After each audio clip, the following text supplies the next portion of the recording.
Hey everybody, it's Mike again, doing a quick video showing you somewhat of an advanced way to work with your program feeds.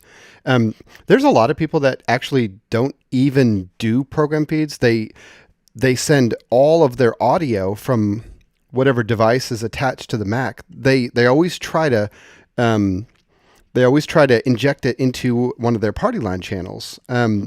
But you really need to look into this audio feeds area. This is a much better way to work with the different audio sources that are tied into the Mac computer for a multitude of reasons.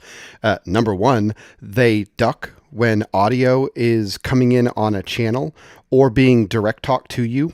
So as opposed to audio being brought into a channel, if audio is brought into a program feed or in the audio feeds tab here, all of this audio does duck. So when I'm listening on my app and somebody direct talks me, the audio that I'm listening to will duck, thus creating that interrupt that everybody's looking for. And as well as audio on the comms channel will duck whatever I'm listening to. But one of the more powerful features here is that I can set this up so that even if I'm in a different group, so this is kind of to help out people who work with multiple groups. Even if I have, let's say I hop between group 1, 2, and 3 on occasion, like I've got an event going on group 1 and I've also got another group. So in this scenario, let's say I've got my default group. This is what we're normally working with. And I have a special 4th of July group or something like that. If I need to monitor one of the channels from a group that I'm not in and not necessarily assign that channel in the other group, you would want to make that an audio feed. Because one thing that people don't realize is that, so in the audio feeds area, when you're selecting your sources, not only can you select the source of a program feed to be one of the audio feeds coming in off a device that's attached to the Mac, but the source of a program feed can also be a channel. So right now I've got channel 4 of group 1, these drone pilots. That's a program feed. So here's the deal. Even if I'm in group 2, I would normally not be able to hear anything from a channel from group 1 because I'm not in that group now. I'm in group 2.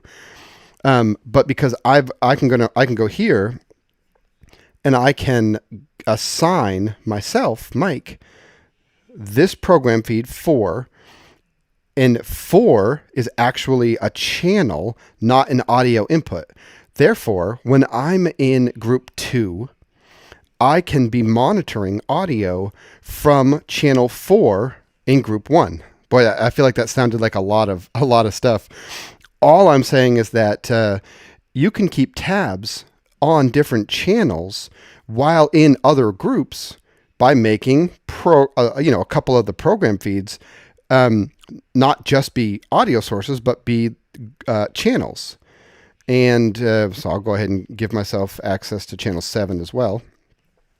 So here's what I mean by that, and I won't dwell on this too long, but in this July 4th group, this is just kind of an example. Let's say I wanted to monitor channel 4, because channel 4 is the drone pilots. I need to be listening to those guys constantly.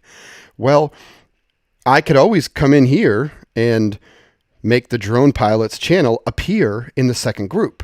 But that's problematic because everybody in my second group, my July 4th group, would be able to hear the drone pilots. And, I'd have to make sure that I set them up so they can't talk to them and all that stuff. Or I can just leave the drone pilots group alone, keep it out of my second group, and I can go in here and give myself a special ability to hear the channel 2 audio no matter what group I'm in. And so I can be in group 2, group 3, group 4, whatever, but I can always monitor a specified channel.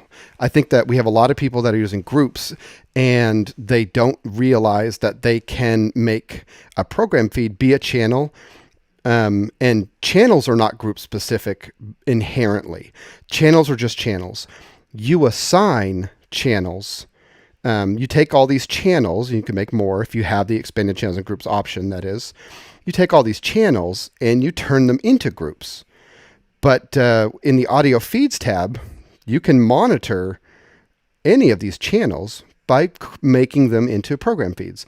So I think that was just a little pro tip. We have a ton of new users out there, and people are kind of learning about the audio feeds. Here's where you set up your audio feeds. Audio feeds can be inputs from Dante Virtual Sound Card. They can be inputs from from a Behringer or a Motu I/O device, or they can be channels. So that was the whole point of making the video, is just to kind of show a little bit of a powerful feature.